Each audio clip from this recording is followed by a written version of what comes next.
Well, it's been a couple days and I've actually done some prints, my own prints. So how is this CR10 Smart working?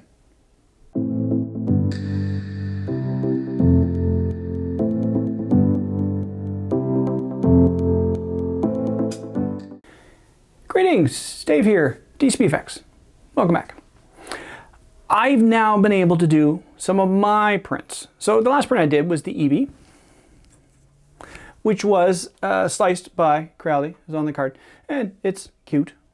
You know, I remember the stringing, obviously. So it was time to do my own prints, and like always, like everyone does these days, most reviewers, a Benchy.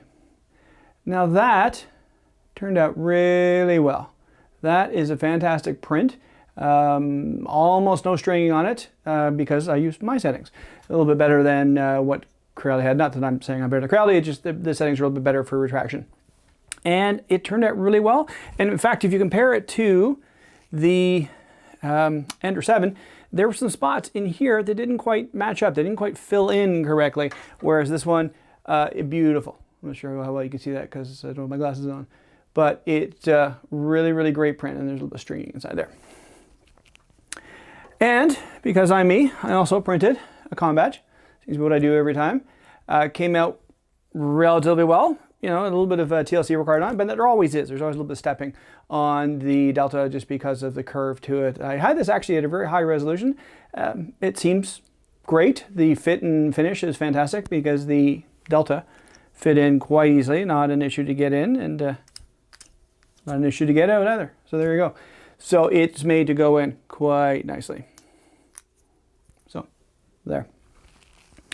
So first impressions on this, yeah, another great printer from Crowley. And these guys have been doing this for a long time. Well, I've had my CR10S for 3 years, and I've had my V2 for 2 years, and I've tested a lot of Crowley's printers, and they're pretty good. I have yet to see any of the issues people have been talking about. Maybe there's been a firmware fix, or maybe there's had a melon or something, but everything's working as it should. The skirt's going down like it should. I haven't had to re-level this at all. It's going great. One other thing too, I did say in my initial setup that it's weird you turn it on here and then turn off back there. Well, I was looking through the menu and I saw this. So basically you just turn it off using the touchscreen, and then turn it on again with the switch on the side. So that's what I get for not looking through the menus as much. There didn't say anything in the book that I could see, but it is written in Chinese and translated English, or something got missed in translation.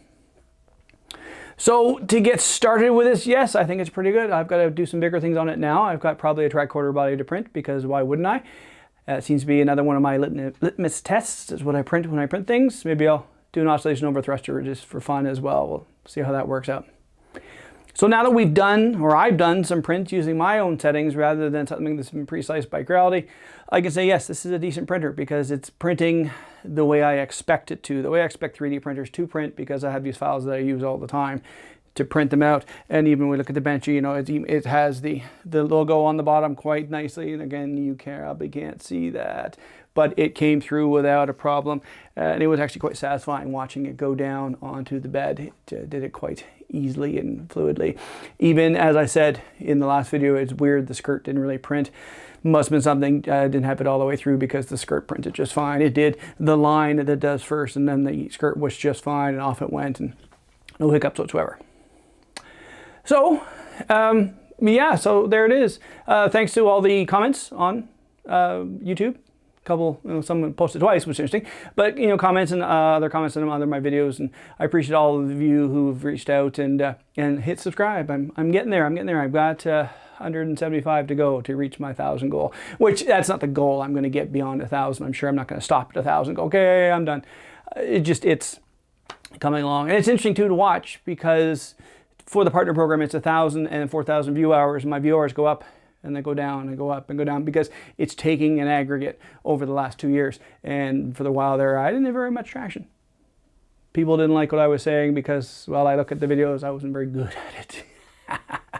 Hopefully I've improved over the last 2 years. So this is the video for today. I'm doing this actually very early. This is actually being filmed on Monday for Wednesday release, because I have a meeting on Monday, and then on Tuesday I got my eyes looked at, and I have this, I'm diabetic, so I have a very special, you know, they dilate them quite largely in order to look into the veins, so, you know, keep a running view or running record of what my eyes look like, so there's no degeneration. And when they do that, I'm basically essentially anything up close, can't do anything. Like, I wouldn't even be able to see the camcorder. It's fine for distance, but I just, like, my eyes get super dilated, and it's just, and they itch and everything else. So I thought I'd do this early to get it done. So that's the video for today. Hope everyone's having a great day, and we'll talk to you all later.